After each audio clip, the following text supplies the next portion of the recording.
What it do, YouTube? Welcome to Hip Hop World. It's your boy Papa Benji. We are back with another video today, man. Y'all know these videos get very critical, man. We got these body cams, man. But without further ado, grab y'all Zot. Grab anything y'all need to relax, man. God is good. God bless you all. Let's lock it in. Got hoodie. That's not something you can just unsee. What do I do now? For James, like, listen, if it turns out not to be you, it's not you. He was unloading. Somebody walked up and smoked.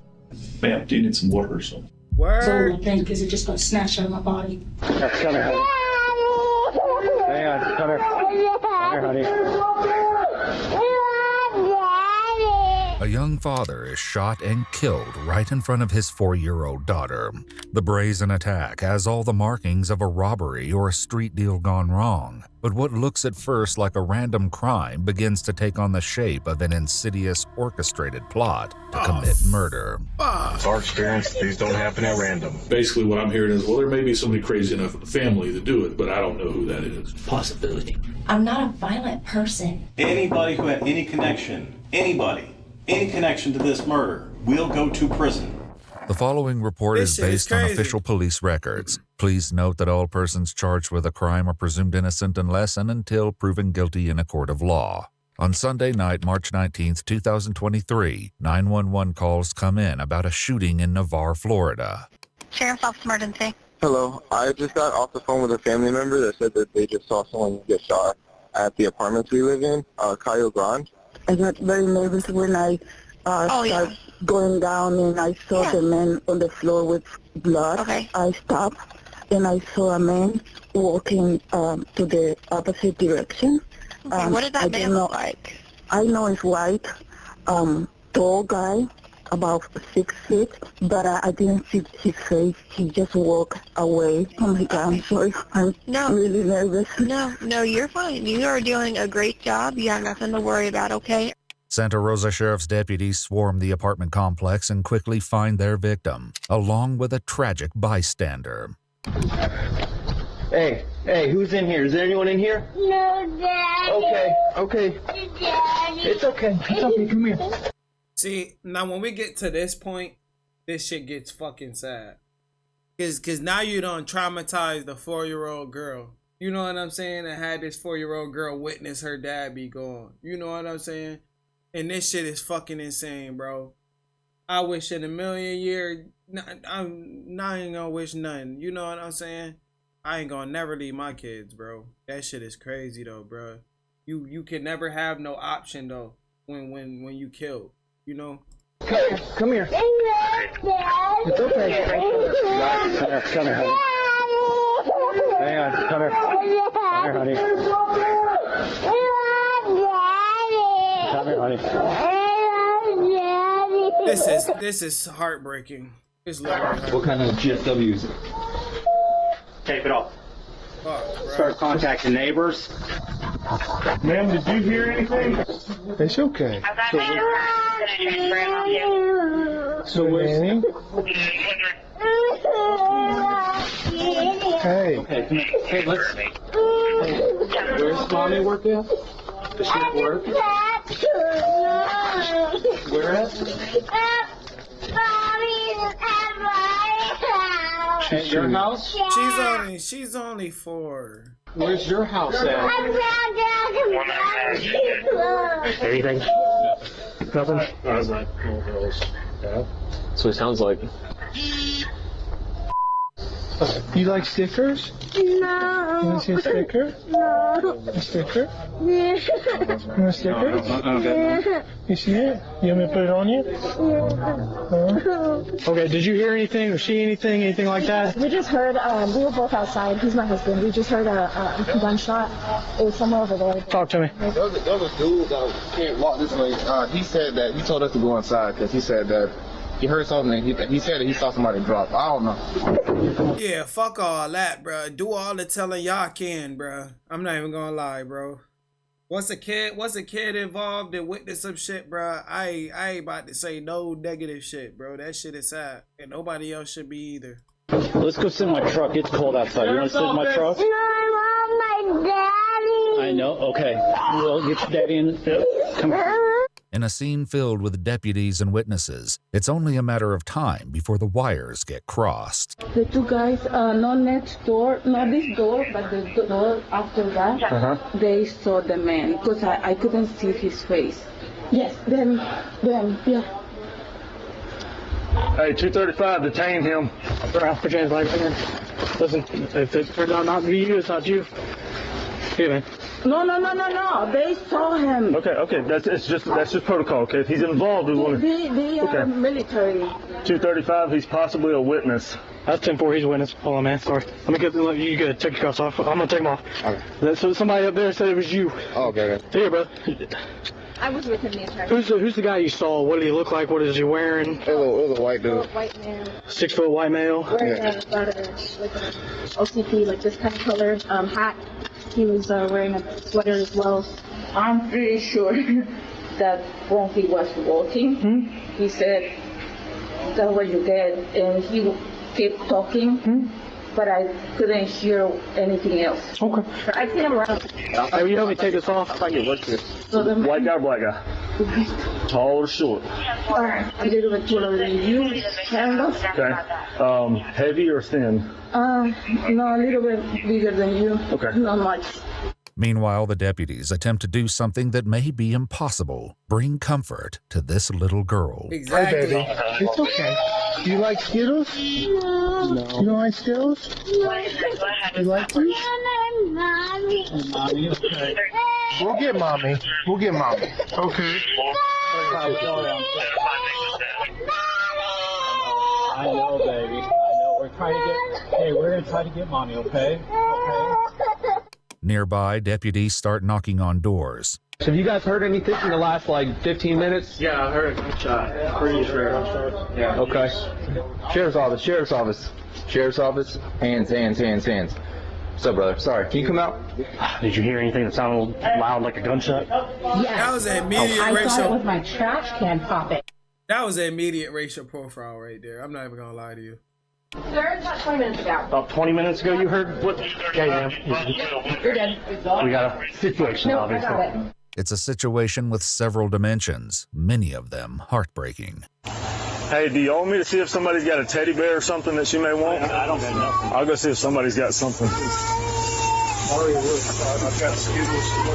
Yeah, I don't have anything either. Finding out who this little girl is and where her family might be found will first mean making a positive ID of her father. Colby Benson. That look like the victim? Yeah, shorter hair. The tattoos? Mm-hmm. Believe to be Signal 7, so we want you guys to put a lead on just to verify, but we're not cutting and all that other stuff. So we suspect a gunshot wound. Yeah. So. Go ahead with that for you. I'm guessing in her head? In the back of the head. Yeah, you got blood spatter up on the door jamb? No. Have a close description or anything? That? Yeah. That's just paint. Is it? That's old paint. Hey, is that him? Like, was he trying to get inside of the house?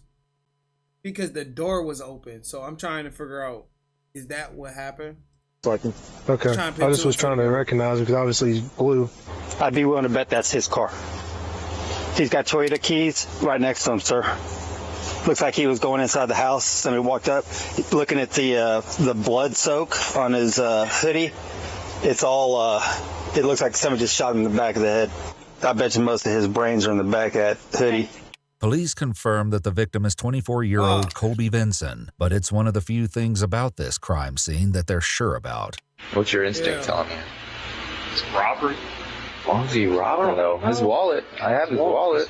In the doorway, there's some groceries and some frozen French fry stuff. So bags. fresh. That's his car there. He was unloading until he walked up and smoked his. I'd be willing to bet it's dope. It's all dope or whatever. He got a 420 chain in his. Yeah. It's definitely real. Police also reflect on what they've heard from witnesses about the suspect's demeanor following the shooting. They said they just pulled up on their motorcycles, heard the pop. Oh, no. Walked by and was like, hey, somebody just got shot. Oh, that's him. He did it. And then they said he wanted 100%. Yeah. This dude was cool, calm, and collected. Soon, a woman arrives at the scene who can perhaps shed new light on the victim. Are your grandparents or? She's grandmother. The baby's grandmother. Okay, I'll be right back. This is my best friend. Her kids live upstairs, and they just called her and told me that something's going on over here, and I just want to make sure that she's okay. The woman says that she's the child's maternal grandmother, and she was concerned that something like this was looming in Colby's future. Wow. I'm Rachel's mom. I'm grandmother. Grandmother. Okay. What did he do? Can you tell me? Well, that's what we're trying to figure out here. What's your name, ma'am? Christy Moore. Is Colby okay? Colby is not okay. Colby is deceased. What? So that's why this is imperative that we try to figure out as much information about what's been going on with him lately. Oh my God. Have I witnessed this? I don't know. I haven't gotten that far. Oh my God. What's been going on with Colby lately? What has he been involved with? Who's he been talking to? Anything you know? Oh my God, to be honest with you, I haven't spoken to him in almost a year because we have been in a custody battle with him because he wanted her, but his lifestyle was not something that we really wanted with the court case. I don't know what happened there. It's all got screwed up. And what's going on with court? They gave him 50-50 custody after not seeing her for an entire year. This is the first time he saw her in a freaking year. Oh my God. And we even said it out loud to the freaking judge. That we were scared of his lifestyle. Inside Colby's apartment, police find stacks of cash as well as marijuana, discoveries that likely wouldn't surprise Christy. He got infatuated with drugs, with marijuana. Damn, that's crazy. He swore to me that that's all he was doing. We find pictures of him dropping acid and this, that, and the other. He's dropped a lot of weight. He's a manager at some marijuana distribution place. Okay. I'm so sorry I'm burping, but I'm trying not to throw up. You're okay. But I haven't seen him in a year, so has he straightened his life up? I don't know. Obviously, not. Christy's description of Colby's lifestyle is informative, but the deputy has a more immediate question. How did you get notified to come up here? Justin and Shelby live up in something like that. They called their mom. Okay. You know, that's my best friend. Kim is my best friend in the world. So they called, said something bad. They called and they said, look, there's cops everywhere over here. And Kim calls me because that's just what we... I don't think it had something to do with... If that had something to do with marijuana, then that's crazy, though. It had to be something totally different, though.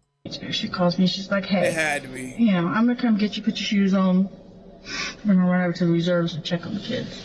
Christy's presence on scene may be somewhat curious, but the most pressing issue of the night is finding the suspect.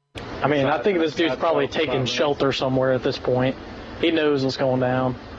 They're either bunkered up in the woods right next door, or they live in here, or they already got a car. Detectives will also have to talk to the child's mom, 25-year-old Rachel Moore, and let her know what happened tonight. They go to her house and gently break the news. So your daughter is fine. I cannot tell you a whole lot due to being an active criminal investigation, but Colby has passed away. Where's... She's safe. She's with your... I assume by now she's already with your mom. She's perfectly safe. Nothing has happened to her. But Colby has passed away. Wow. I can't tell you that. Was she with him? I don't know all the details. Do you know of anybody that would want to hurt him? I've pushed him out of my life as far as possible. Sure. So, am I supposed to call somebody and tell them, like, hey, the week didn't work out, I have my kid back? Like, wow, you gave your kid up to him? Like, what's going on with you? Y'all fought in court and said his life wasn't stable, and like, what are you talking about? What I would do is you have a lawyer, right, for this? You got an attorney for the child custody? Yeah. Yeah, just let your lawyer know. This investigation is still in its infancy, but the detectives find the timing of this custody dispute more than a little coincidental. It's our experience that these don't happen at random. In regards to custody, is there anybody that would have wanted to harm Colby in regards to that? No, none of us liked the idea, but none of us have actually hurt him. I mean, that's ridiculous. The next day, the detectives will bring Christy and when she answered that question, bruh, that shit sounded 100% iffy. I'm not even gonna lie. Rachel to the station to determine whether this possibility is so ridiculous after all. But tonight, there's one last notification to make. Are you the father of Kobe Vincent? Stepfather. Surprise. With Megan here? Yeah, she put some clothes on. Okay. You come in and talk to him for a minute. Is everything okay? No, it's not. After a night of unthinkable tragedy, the detectives begin the next day trying to understand the dynamic between Rachel and Colby. So can you explain the relationship that Colby and Rachel had before they split? Before they split, it was nice, I guess. I got lied to for a lot of it, but... What did you get lied to about? He started down a wrong path with marijuana, and then he got obsessed with it. And he was swearing to me that's all he's doing. And I'm telling Rachel, look, this is what he's telling me. He's telling me that's all he's doing. She's, Mom, it's not it. It's not it. Then I find out that he's selling dope. He would smoke and drive. He would drop acid. Smoke weed and drive. He would drop acid and drive around. He would with her in the car. Yes, with her in the car. After 6 months of my kid being born and me trying to get him to better his life, I was like, buddy, you cannot be the drug dealer with a baby because it puts her in a dangerous situation. I need to go home. If you want to clean up your act and come to my house with me, you can. So I brought him here. You're not selling dope at my house. Drug test me, take my hair, take my urine, whatever you want. You're not doing that at my house. He just didn't get his stuff together. So I finally just said, look, this is too much for me. Yeah, this sounds insane. I'm not even gonna lie. You've got to go. If you're leaving wet wipes in her diaper long enough to cause extreme blisters, if you're going to do these things to her, you said you wanted to take her to the beach with your family, that's fine. I sent you a spray-on sunscreen. You returned her with extreme water blisters. Like, I asked why you didn't use it. You said, you don't like the way it feels on your hands.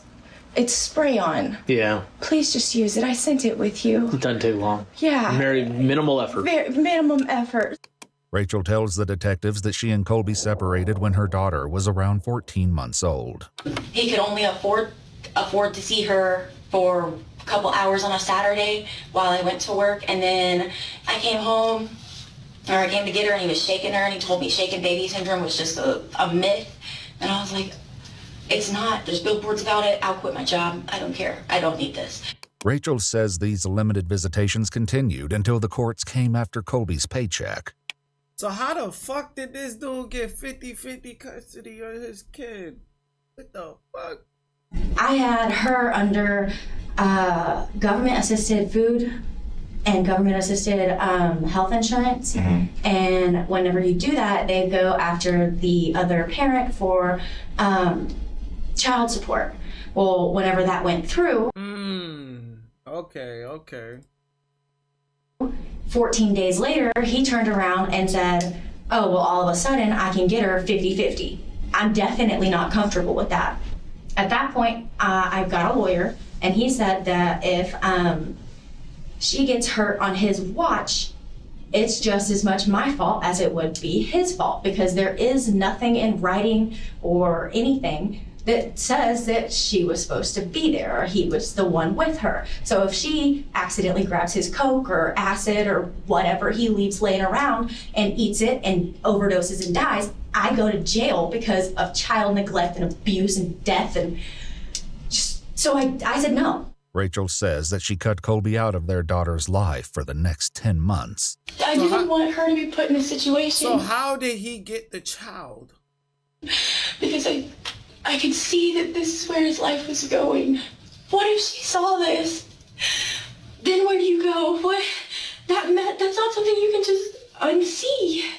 This is among Christie's top concerns as well. How much did she see and how kids are resilient. I understand that because... Hopefully she didn't see anything. Obviously if she discloses, Mr. Latrell will talk about more avenues after that. When you were taking her home, did she say anything? On the way home, she says, Daddy's sleeping on the porch. She was buying medicine. Back with Rachel, the detectives take her back to the day. Oh my gosh. Her custody dispute with Colby finally went in front of a judge. It absolutely sucked. I went in, and since it got moved up a couple days, my side of the case and everything didn't get turned in time, so it really looked like I just said, no, I don't want you to see our kid anymore, bye, and then turned around 10 months later and said no again. She didn't turn in, she didn't get to see any of my parenting classes, anything that I did, and it was any of the pictures, any of the evidence, anything. She really looked at me and told me that I was a spiteful mother. They said, we're gonna do week to week. I said, okay. This judgment giving Colby 50-50 custody was handed down on Monday, March 13th, only 6 days before Colby was shot. His stepfather says it was an emotional day. We walk in the room, Colby's just crying. It's like, oh no, what happened? And the lawyer said, don't worry, those tears of joy. The decision was made that the 4-year-old girl would go to her father on Sunday, and an arrangement was made to do the handoff in the parking lot of a local supermarket. What time did you drop her off? 6:30. 6:30? And where was that at? Publix. But I knew to be there because... That's in the bar? Yeah, it says it right here. Did you actually physically hand her off to him in the parking lot? No, I figured it would probably be easiest and best for our child that if my mom handed her to him and said, hey, this is what's going to happen. I hope you have a great week. I'll see you later. And she asked him, hey, I know you have to work this week. Do you need child care? I'm right here. I can... Okay, so they gave week to week. That makes a little more sense. Come do it at your house if you want. He said, no, I've got it all figured out. Tell Nunu you'll see her on Sunday. And then just turned around and walked away. Colby's parents, who drove him that day, said that he was ecstatic to be reunited with his daughter. And he goes, I see her. And I said, hold on, you want me to follow you and video it? And he said, no, I got it, Mom. And then we saw him coming back a few miles over, and he was just like grinning from ear to ear. We could see him walking across the parking lot. They were both smiling and talking, so we knew it went good. So we were at ease. And we come up, and she was showing us her new cowboy boots. The couple brought Colby and his daughter back to his apartment, where they'd made up a bedroom especially for her. Hey. Oh my, bro, this shit is so fucking sad, bro. But it's like at the end of the day, bro, the choices that you make in life are your choices and your own choices to make at the end of the day. And if you want to better your future, especially for your kids, you're going to do what you got to do to better yourself, bro. You know what I'm saying? Ain't nobody failing yourself but you. You got to stand up for yourself, and you got to put that pride to the side, bro. And you got to just move smarter. Like weed ain't that bad, bro, but I don't know, bro. It got to be some crazy shit. Yeah. She goes back there. Of course, Megan and her mother had it all decorated with all new toys and new bed. And she just diving into her toys, playing with them. We told him we were going to go because we wanted him to be able to spend time alone. And we went home. It's just sad how happy he was.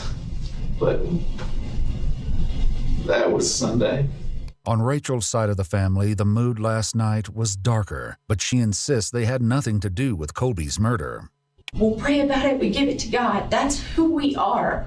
We're not, let's start a war. That's not us. I'm not a violent person. Who could be a violent person? I don't keep violent people around me. Okay, so I want to put you in my shoes for just a second and make you understand. Well, and this is why we're trying to clear out as many people as we can and talk to as many people as we can, and this is why. Okay, so we'll start with going back to court. Okay, obviously this has been a long standing court battle, and it did not go in your favor. So the very day that he gets to meet up and take his daughter, who he hasn't seen in almost a year. Yeah. He turns up deceased. Right. You can Okay. see why I'm panicking. Okay. I know So how then- this looks for me, y'all. I know. And in the category of things that don't look quite right, the detectives ask again about the odd way Christy materialized at the scene last night. How did you come to find out what was going on? I'm nosy. What She is nosy. You know, in that apartment complex, my mom's got a best friend that has kids that are 30, 40 years old. I don't know how old they are, but they live there too with their kids. We were nervous about her being gone for a week. We really were. So I called and I'm like, hey, just keep an eye out.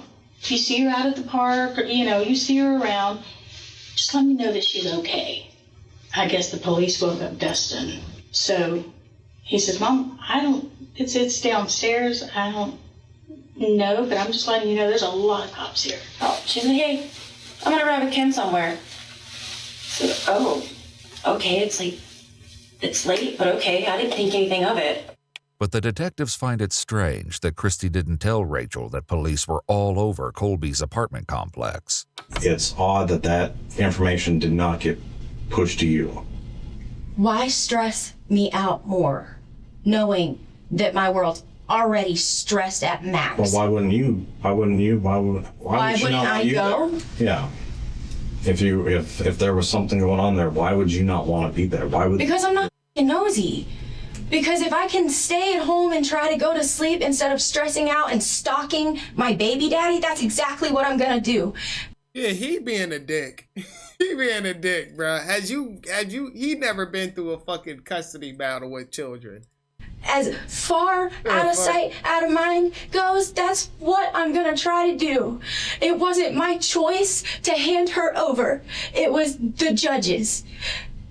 I had to, because otherwise, contempt of court, I go to jail.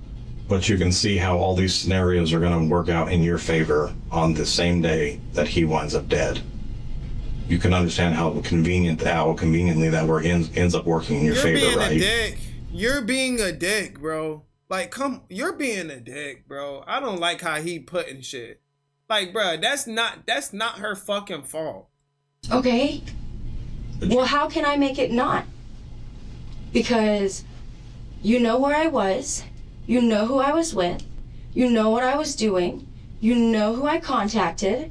What else can I do other than flat out tell you? Well, who else could have done this? I do not know. This is why I did not want my child there. Rachel insists she had nothing to do with it, but Colby's mother and ex-girlfriend have suspicions to the contrary. Can you think of anybody that would want to harm Colby in this manner? I wouldn't think of her. Okay.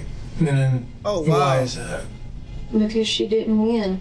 Whenever he told me he got custody of her, I, in the back of my mind was, really scared for him because I knew how much, she wanted to be in control over the whole situation. I don't know why, but I just felt like something was going to happen to him, but I tried not to, think about that. Rachel's fiance was posting pictures with guns and... Oh my... Bro.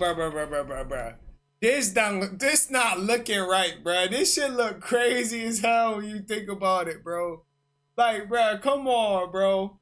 Y'all now pointing a finger on this lady, bro. She don't even look like she hurt a fly, but you can't even tell nowadays, bro. Anybody or hurt anybody. Money and stuff on his Instagram and then set it to private just recently. Santa Rosa detectives speak to him as well, hoping he may have answers they aren't getting from Rachel and her mother.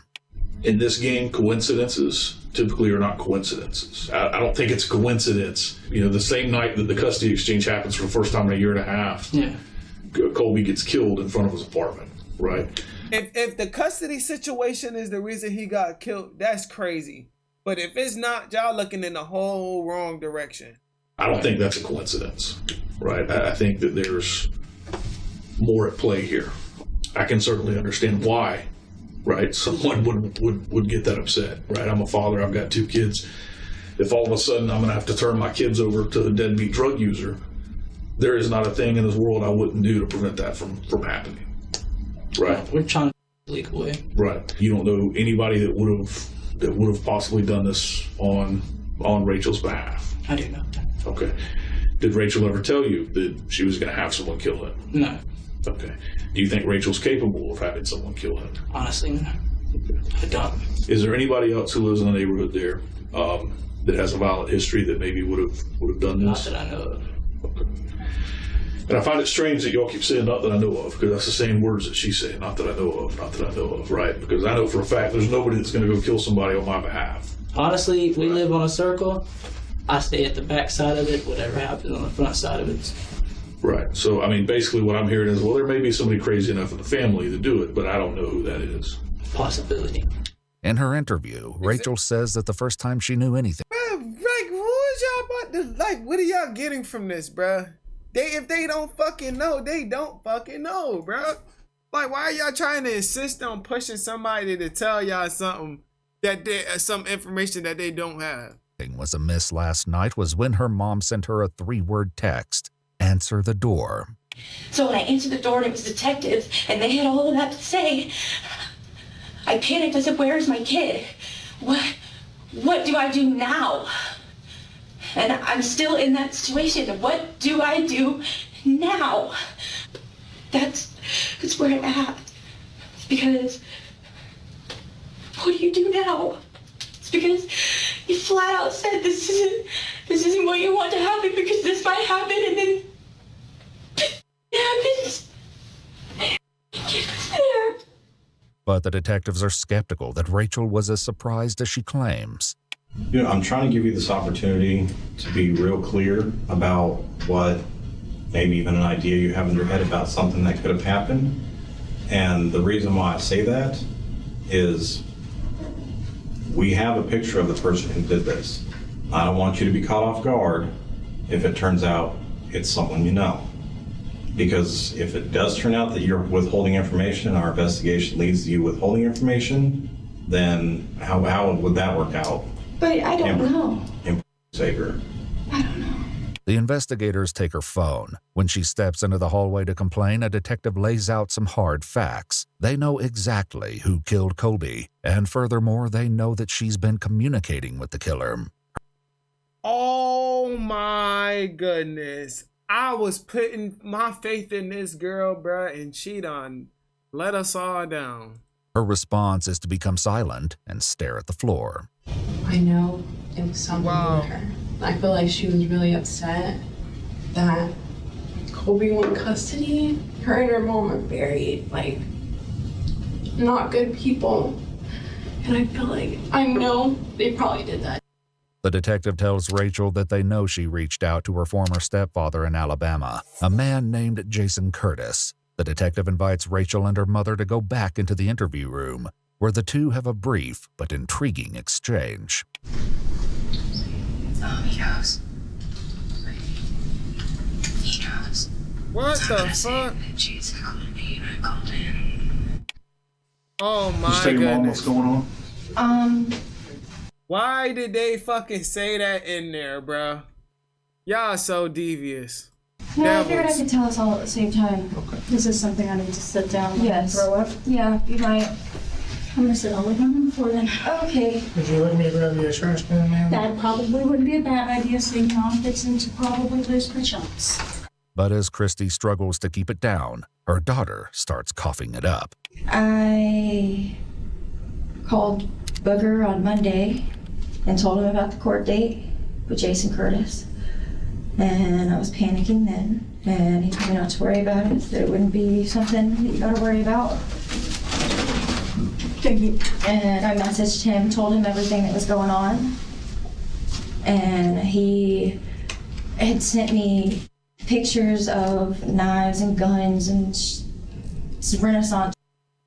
But I didn't think anything of it because he lived far away, and he's just, I told him thanks for making me feel better. Just genuinely, just needed to know.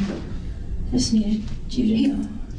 What did he send you the pictures of the knives and guns in? Was it on text message, Facebook? Messenger, but I thought that was bad to have. Facebook Messenger, right. Yeah. After what I deleted that, immediately, as soon as everything hit the fan, I was like, oh wow, this is probably bad. This probably looks awful. I called him throughout the week, and I was telling him, because he talks to me, I grew up with him as my backbone of the dad. Like, my dad wasn't around much, but he was, so. You think he would actually come down here and shoot him? I don't know, but he did tell me not to worry about it, and he called last night and said that I don't have to worry about it and everything's fine. And what did you say? What are you talking about? Huh? He said, yeah, you don't have to worry about it. It'll be fine, but I gotta go. And he just hung up. No. But I gotta go. I gotta put my in the wind. Gotta go. I was like, And that's what he told you? Yeah. I was like, what? Ma'am, are you okay? You need some water or something? You about to get your fucking kid taken from you. What's the fucking problem? That shit is crazy, bro. No. Ma'am, do you need some water or something? I don't know what I need right now. I'm soul, I think, because it just got snatched out of my body. These are disturbing revelations, but there's still much about this case that remains unknown. When you gave him the update, did you say anything else, or make anything that would make him believe, like, I need to do this? Other than your daughter crying, puking, other than saying I did everything that I could, I don't know. Did Jason know him while you guys were dating? No. How did he know where he lived at? I don't know. Did you give that information that had his address on it to anybody? Don't lie. Now listen, I want to make sure you understand, when we do a forensic download of your phone, it's not going to capture just what we get on our phone. If we have to come back later and say, well, what's this about, then that's not going to look good, right? You're come back later a lot. I didn't think he would. Okay. Told him I would pay for his gas. This looks awful for me. Did you actually? No, I didn't. When I tell you, I didn't know. I didn't know. When I got the call, I didn't know.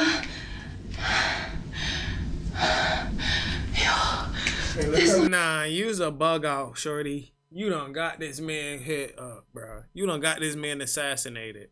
So bad for me, y'all. But the detectives still feel like they haven't gotten the whole story.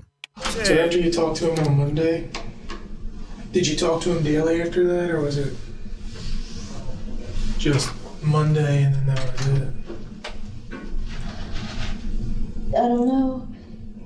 It was Monday, Friday. I think I talked to him all weekend, which makes it look even worse. Did you know any of this, Mom? No, I did not know any of this. Why would you put my daughter in that situation? Is he? Why wouldn't he? Okay, this sounds especially coming probably to a cop. Why wouldn't he wait until my kid was gone? Why? Why the fuck would you say that? Do y'all know him to be violent in nature like this? Booger, yes. I would never think that he would actually kill somebody. The detective showed up at your house and told you that I wanted to puke. Colby was killed. I immediately asked where my kid was, if she saw anything. I thought, I didn't know what happened. I didn't know if she had seen anything. I thought, oh my God, how could you do this to her? How could you do this to me? What's the situation you're gonna put us all in? I panicked. She done told and chipped like a whole rattletail just now. News that her ex-husband may be responsible for Colby's death leaves Christy needing some air, but she leaves Rachel with a final devastating thought. That's not our decision, and that's not what we're doing right now. Okay, I don't want you I to just think had to share that. I'm sorry. Okay, I don't want you to go that direction. We haven't mentioned that to anybody, and we haven't even made any phone calls. So I don't want you to jump to conclusions right now. Please don't do that. I didn't do this. I don't want you to jump ahead right now. Okay? Sir, can I He's a part of it. Yes, ma'am. The same way we come in. Sir, please. I didn't do this. With Christy out of the room, the detectives zero in on just how much Rachel knew when Jason called her last night. What he says to you makes you so sick. You just When he said, I gotta go, I can't talk right now, I gotta put my in the wind. What did you believe? I believed that he was here. I believed that he hurt him and that my kid had to witness it and that it was going to come on to me and that he just ruined my life. I've never been more scared in my life. Sitting right here with all of my cards laid on the table. Y'all have my life in your hands. Literally. I did not do this. I did not know he would do this. I did know. Y'all don't have no actual proof that says she said kill him. So y'all have nothing, to be honest. Y'all might as well just pin it on him. He was feeling remorseful and jealous and he killed him. I have an idea really of who it would have been early on. And I'm sorry I withheld that. But it scared me right out the get-go because of the fact that look how it looks for me.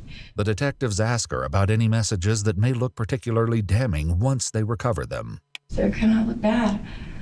Like the one that says, at this point I would pay for your gas money if it meant I didn't have to wet my sheets at 25 years old.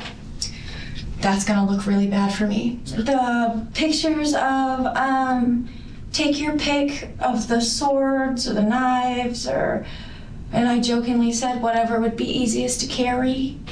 It says, well, maybe I need to go hunting. I said, well, I have an address. It's not even much of a hunting party. That's in text messages. That's gonna look very bad. The detectives wrap up their conversation with Rachel and you's a motherfucking dummy. You're an idiot. To make their exit. It isn't long until she gets antsy to leave. What? Can I help you, Matt? I'm just in here. Is there anything you need for the moment, or I can check with the detectives you were talking to. I think they're doing something at the moment. If you just have a quick seat, I'll go confirm with them. And If I'm not allowed to get my phone back and we're done with our questions, can I just... so, I said I'm not working this case, so I gotta see if they have anything else for you. Okay. Just, if you wanna have a seat again, I'll go get them, okay? If Rachel is in a hurry to get this investigation to the next stage, the detectives decide they can accommodate her. Rachel, we talked to our state attorney, based on all the information. He's advised we're going to place you under arrest right now, okay? Damn.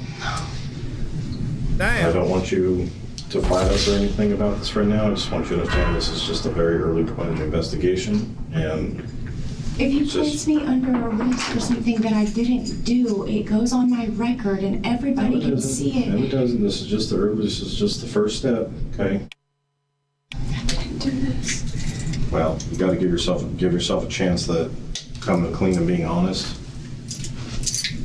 really does make a difference in a lot of ways. Oh, yeah? Going to the county jail is not a prison sentence, okay? So don't treat it that way, okay? But it's just part of what has to happen. Okay, what am I being arrested for? Right now, we're gonna charge you with tampering, and they're gonna look at accessory after the fact charges. Okay. Accessory to murder? I didn't do this. What the hell? Rachel has to wait for her transport to jail, which gives her time to ponder the situation she's in. Honestly, my next step is to sit still. Sit still and be told what to do next. Let somebody else make me a bird in a cage. It feels like the longer I live, the more of a show it just becomes. Somebody else shoots somebody else, and I get arrested with homicide charges. I think I'm ready for a nap, bro. Oh, man. I'm going to the jailhouse. They give you new clothes. Guess what? I don't have any freaking panties on. Why was the fact she said that? I can't even burp properly. Is this the lawyer that advised me not to speak to you guys today? He said I could pretty much guarantee you that if you go in there and talk to them today, they're going to arrest you. While this prediction seems to have come true, police know that Rachel wasn't the one who pulled the trigger last night. To track down Jason Curtis, they'll have to rely on the cooperation of the police in Coleman County, Alabama, who were planning to move in soon. In the meantime, the next chapter in Rachel's life begins. Have you ever been to jail before? Not the county jail. Okay. Yeah, it's not as bad as you see on movies and stuff. You'd be okay. Especially in Santa Rosa. Honestly, if you have toilet paper, I'm good. Yeah, our jail's not. Scandinavian's jail's terrible, but our jail, it won't be that bad. I'm not worried about jail being bad. I'm worried about my child being arrested for something that I didn't do. My baby daddy got shot, and I am going to jail, even though I have no gun residue on me. I'm wondering if I'll ever get to see my daughter again. I'm wondering if my freaking Diet Coke is flat. Pretty. Police lights will flash again the next morning when deputies in Alabama arrest 53-year-old Jason Curtis a few blocks from his home. Damn. When did this happen? From what I was told, it happened Sunday. I was at work Sunday. We're right down here on 69 Highway, right across from S&S. Yeah. Building them other building. But you are being placed under arrest for that warrant right now. And Florida's on their way up here, that particular county or city or whatever it is, the officers are coming from there. But you do have that from inside. Anything you say can't. Rachel's mind may have been all over the place last night, but Jason keeps coming back to a single word. It's stupid, man. What we're going to do is stupid. It's stupid. I was in the infantry for 12 years. Guys, it's stupid. Y'all know my dad. Y'all know my mom. You know. But even before they get Jason Curtis in an interrogation room, the deputies find something that may be of some relevance. That gun in the car is probably the one he used. The .38 special revolver in Jason's truck is neither the first nor the last piece of evidence connecting him to a murder he says he knows nothing about. Oh, really? So the reason we're here is there was a warrant put out for your arrest, all right, for the murder of Colby Vincent. Vincent. All right. Does that name even sound familiar to you? No. All right. You have a stepdaughter, Rachel, correct? I'm sorry? Do you have a stepdaughter named Rachel? Yes. Okay. What was Rachel's ex-boyfriend? Okay, I didn't know his name. I've never met him. All right, so this incident, obviously, I mean, you've been given some details, happened on Sunday, this past Sunday. Can you tell us where you were at? Yo, y'all gotta look at his intentions and his mood, bro. He a slick one right here. All day? Yeah, I was at home most of the day. Okay. Was anybody home with you? My wife. Okay. Can she verify that? Yeah. I don't really want to answer any questions till I know what's going on. I mean, I know Rachel was having trouble with something about custody, but I ain't had nothing to do with that family in 10, 15 years. What do you know about the custody stuff? All I know is that Rachel and him didn't want him to have the baby, and I don't... You talking too much. I don't know what happened. I'm just gonna put it out there. You're lying. I can tell. I was home that morning. Because we already talked to your wife. Yeah. We did go to Florida. Okay. And what time did you guys go to Florida? I don't remember what time of the day it was. Is that around lunchtime, I guess? Jason's new admission that he traveled nearly 300 miles to Florida on Sunday matches the story told by his girlfriend, Angela Fawcett. Oh, wow. But I miss the beach so much, and I talk about it all the time. And so it was like, spur of the moment. You know, let's just, we've just got the day, let's just drive down there. Yeah. And when was this? Sunday morning. He wanted to show me where he used to live. Let's see, we went through Milton, I think. And then it was the next little town, Navarre. The only person I remember him talking to was the guy at the liquor store, because it's the liquor store he always went to. And, they used to play music together because he's a musician. You remember what liquor store that is? I don't remember the name of it. It was right next to like a sports bar and grill or something. Not only has Angela admitted being in Navarre Sunday night, the couple's trip to the liquor store puts them in the very same Publix parking lot that the child custody exchange took place. Yo, this shit is fucking critical right here. I'm not even gonna lie to you. Surveillance cameras at the sports bar Angela mentioned show a Volkswagen Beetle matching hers driving into the parking lot at 6:27 p.m. and leaving at 6:51 p.m. The custody exchange happened precisely between those times. Well, I just want to let you know that Rachel went to jail yesterday for accessory to first-degree murder. What's she got to do with it? Well, she's fixing to spend the rest of her life in prison. Now, I want you to be the person to stand up and say, are you the reason that she's in prison right now and that she's in jail? No, she asked me if I had a room so she could go stay with me. And I told her that she'd be breaking. Damn, they hit her with that, bruh. That gotta be a painful feeling, bruh. And the officer lied to her. They kidnapped. Did you talk to Rachel at all while you were down in Florida? While I was down in Florida? No. Let's talk about your communication. What kind of conversations have you had with Rachel recently? It's mostly about, she's just upset. Real upset? Yeah, very upset. So she said she had pictures of... What kind of information did Rachel share with you?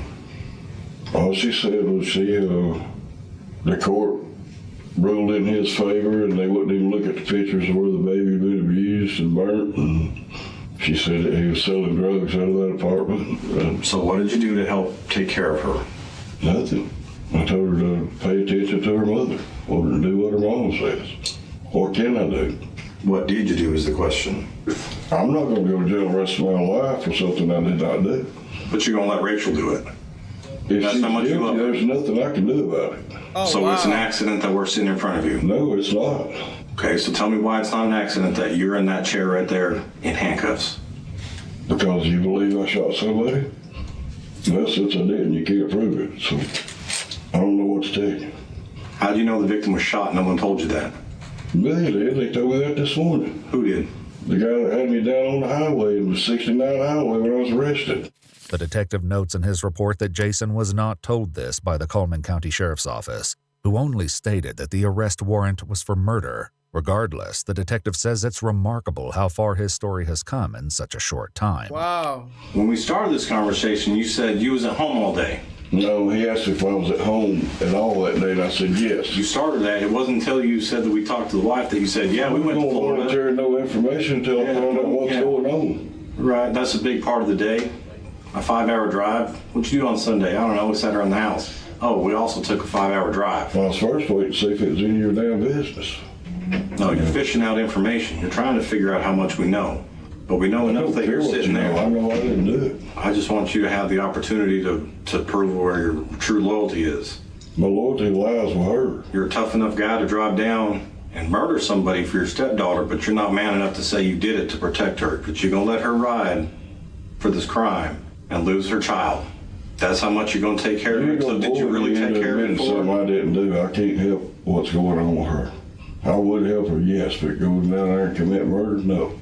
Meanwhile, the shocking seriousness of the situation dawns on Angela.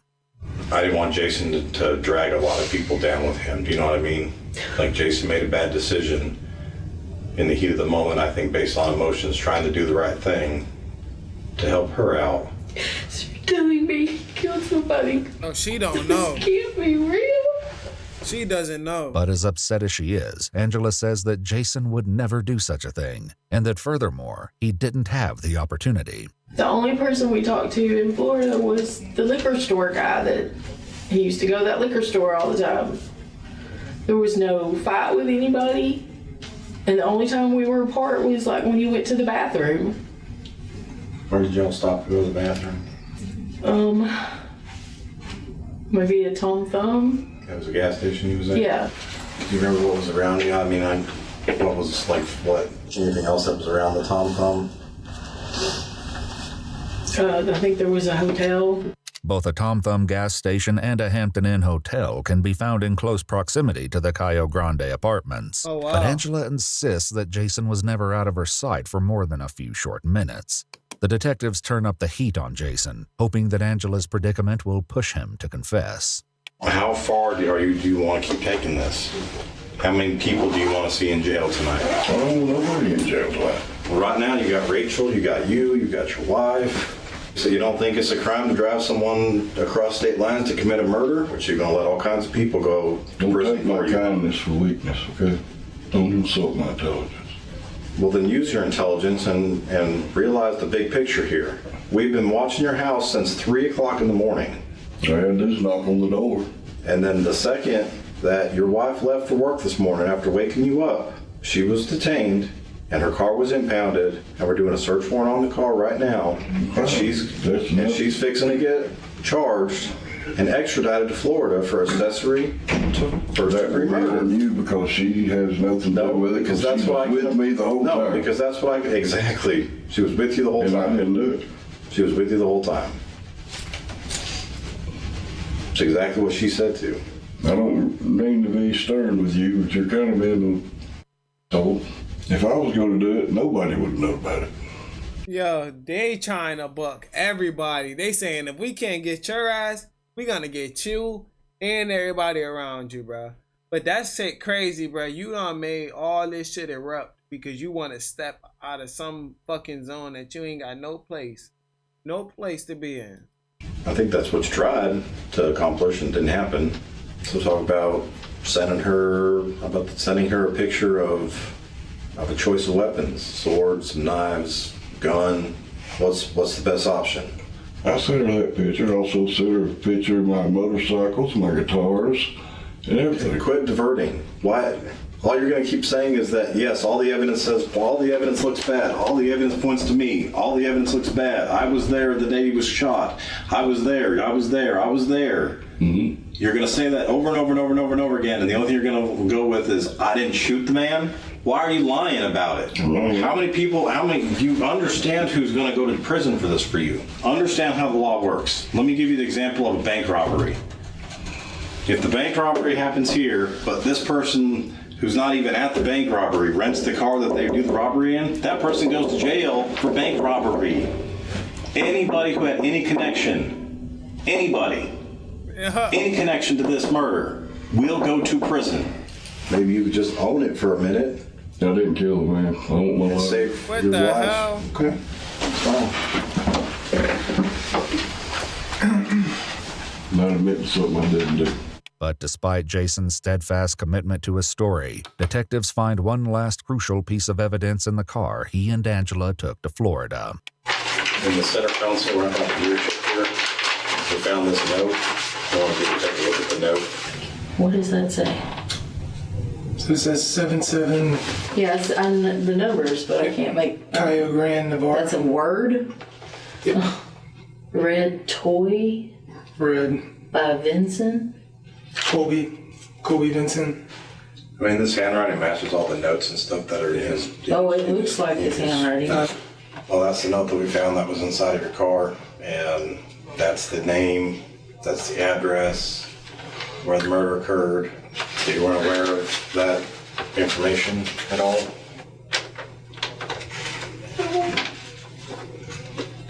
I love him. I can't believe this, and I'm not going to. Are you upset because he got caught, or are you upset because you didn't know this was happening? You didn't know this happened kind of in front of you. I'm not stupid or anything. He killed the person whose name is on that piece of paper, who drives that car, who's in the presence of that little girl. He wouldn't do that. He 100% did that. A couple months later, detectives get their first real look at the data from Jason's cell phone. It locates him at the Cayo Grande apartment complex from 7:56 p.m. to 8:30 p.m. on the night of the murder. It shows him returning to the parking Damn, ain't that a motherfucker, huh? lot at 8:45 p.m. before leaving again at 9:39. The police report states that the shooting was reported to the Santa Rosa County Sheriff's Office at 9:43 p.m. I know Rachel did not shoot that man, and I didn't, so what am I supposed to say? A ballistics test later matches the bullet that killed Colby to Jason's revolver. No, I'm going to end up my damn court going down South Reed, and I'm going to look at you and I'm going to say, owe me an apology, but Jason is charged with murder, and as the detectives warned him, he wouldn't be the last to wind up in handcuffs. You guys have your IDs on you? What's going on here? One of you, Christina Moore? Yeah? Is that you? Yeah, why? All right, can you step out and talk to me real quick? What? I mean... Just step out with me right quick, okay? Go ahead and step out with me, okay? Can you turn around and put your hand behind your back for me? Hang on, and I'll let you know. Just hang tight. Please don't hurt me. I'm not going to hurt you. As long as you don't pull away from me or anything. She has a warrant for her arrest. For what? Accessory after the fact. What the actual... Capital felony. For what? Money's in the safe. And call. I believe it's a $150,000 bond. Damn. $150,000 bond for what? She'll see when she gets to the jail. In their God investigation, damn. police found that an account belonging to Christy Moore transferred $100 to Jason Curtis using the Walmart payment app on the day of the murder. Ooh, y'all did pay for that man gas. Perhaps not coincidentally, Rachel sent her mother $100 through Cash App that same day. Oh, wow. My God, y'all come in 3 deep to arrest me? Yeah. Have y'all... It's a capital felony. Yeah. It's an investigation. But I didn't do it. Well, hey, look, I don't know anything about the case. I just know what the warrant's for. Holes. In an unsent letter from jail, Jason wrote, "Christy, I have a tremendous amount of love in my heart. It belongs to no one but you," suggesting that his feelings for her had not faded over the years. That son of a... Investigators find that Jason called Christy's phone at 6:34 p.m. on the night of the murder, right at the time the child custody exchange was happening in the Publix parking lot. By the time police looked at her phone, that number had been deleted from her contacts. It should be noted that in a... She over here, these niggas is fucking... These sorry motherfuckers done got theyself in some bullshit thinking they can get out of it. What was y'all thinking? Y'all thought y'all was about to just get away? Like y'all left the man there, bruh. Call recorded by the jail, Jason suggested that Rachel may have been using her mother's phone to communicate with him. I'm being arrested. You are. I had a damn speeding ticket in 25 years. Watch your hip. Down with the head. Got boom. Huh? Sit down with the head. Smash my boom. Yeah, sorry. Guess this makes more sense as to why they wouldn't give me my grandbaby if they think I had something to do with it. Like I said, I have absolutely nothing to do with it. Vented to my ex-husband. And he did this, not me. While Christina Moore was arrested for accessory after the fact in April, news reports say the state attorney dropped the charges in January 2025, stating only that recently discovered evidence had made prosecution essentially impossible. But that still left a few loose ends for case investigators. They're gonna be in trouble for being with him. That's what I want to avoid. Because Angela Fawcett didn't tell police that she and Jason were at the Cayo Grande apartments twice on the night of the murder, she was charged with accessory after the fact, capital felony, in May 2020. Idiot. Her case is still ongoing. This man gets shot. I have no gun residue on me. I was where I was supposed to be, doing what I was supposed to do, and I still get arrested for his murder. Rachel Moore was tried and convicted of first-degree premeditated murder and tampering with evidence in April 2025. She was sentenced to a mandatory term of life without parole, leaving behind a little girl who may have inadvertently solved the case before anyone.